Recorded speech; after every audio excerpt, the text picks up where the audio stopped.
Hey everyone, it's Sam here. Today I'm going to show you how to make this really lovely centre stepper card. I've made this as a retirement card, but it will work for pretty much any occasion. And I think it's particularly the centre steppers are really good for scene building.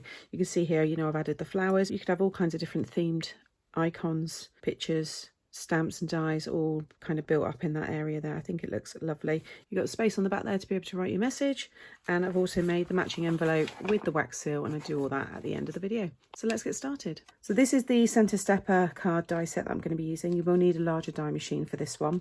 Then I'm using it with the Made to Surprise wooden fence embossing folder, and then this is the daffodil. So it's March and it's part of the floral calendar. I want to do some reverse stamping, so I'm also using this Creative Craft Products media plate. So I've already gone ahead and stamped and coloured these three here. So that's the correct way. The stamp set, you can see inside, they're pretty much to scale actually on the packaging. So I've stamped three of them the correct way. The markers that I've used are these ones here. So you can see the oranges I've used for the centres, the yellows for the outside, and then the green for the leaves there. So I'll just hold them up there. You can take a screenshot there, so you've got those for reference.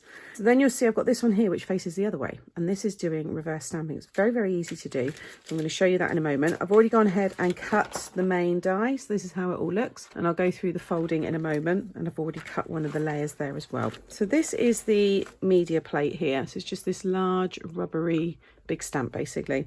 So I'm going to pop that one down in my stamp platform, and then I've got that stamp here of the daffodil. I'm just going to place that in the middle there, pick that up as normal, and then I'm going to use Memento just because I'm colouring in with my alcohol markers, and then just stamp that as normal. So you just treat it as if it was your cardstock or your paper at the minute. I'm going to do it once more just to make sure I've got all that detail. There we go, that's better. Now I'm going to take a scrap piece of card. Now this isn't quite big enough, but I actually want to cut some of them down anyway. So I'll just have this one already cut. So it is sticky. You can grip your card to this. So I'm just going to keep it lifted on an angle and then roll it down onto the design. And just rub over that. Make sure you go over all of the image. And then again, just carefully peel that off, and now you've got your reverse image, and just colour it in as normal.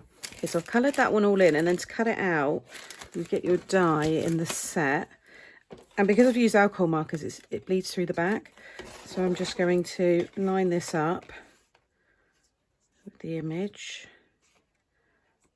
like so, and run that through my machine. Just tape it down with a bit of tape. You could cut it first, flip it over, and then stamp onto it as well. If you hold it up to the light as well, you can see the outline of the die. And you can see there, that's cut pretty well. I've got a nice border all the way around, so I'm happy. There we go. Okay, so prepare all of your decoration. Now to fold it, it's very easy. It gives you instructions on the back of the pack here as well, so you can see once you cut it, this is how it looks. So just make sure you got it in that orientation. So it's telling you these three here need to be mountain folds. This one is a valley, then a mountain, then a valley, then a mountain. Just follow the fold direction there and then fold it all down. But like I said at the beginning, there's other ways you can do this. So just to give you some ideas, you could turn this around and pop this into a bigger card blank, and you've got a pop-up. You could also have it this way. You could have it this way, so it's like a step. You could have a scene or something built there. You can also trim it a little bit off this end and this end, so you bring it down to a 7-inch height, and you can trim off a little bit here, and then you could make it a smaller size card overall. So if this is a bit big, you want something a bit smaller, you can easily do that. And you can also add score lines to it. So you could add another score line right down through here, so this folded outwards. You could continue the score line all the way down that side, so both of those sides fold out. And it gives you another look again. Play around with these things. If you've got any of my showstopper dies, this is exactly what I do with them. I show them first how they're intended to be used, and then I start to experiment. And sometimes just by adding an extra score line or cutting a little bit away completely transforms the card. But I'm going to keep this as the stepper card, as it's intended. So in the set, like I said, you've got all those mats and layers. So if you want, you can have this one, which goes around the bottom here. So it'll go in this space. But if you don't want that one piece, you can have these on their own down the side, and then the smaller bars in there. And you've got your mats and layers for all of those layers. All I'm going to use is this one, because I've got so much colour and detail with these. And then once the sentiment's added, you're not really going to see, you know, all of the mats and layers anyway. I've done white on white, tone on tone. I just think it looks really nice because, again, I want those flowers to just pop, and then the sentiment on top of it. So you can see the embossed detail there. I think it's come out really nicely. So I'm going to stick that one down, and then I'm going to start to arrange the daffodils.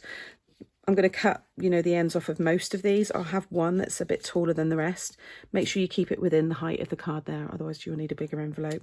So that will just come down, you know, so it's more that kind of size. So I'll probably have one there, and then kind of one either side, all different heights. I'd like them to all just be slightly different heights, and that way you just get to see them all. So yeah, I'm going to build up a really nice scene, get my sentiment all cut, and then I'll show you it when it's all finished.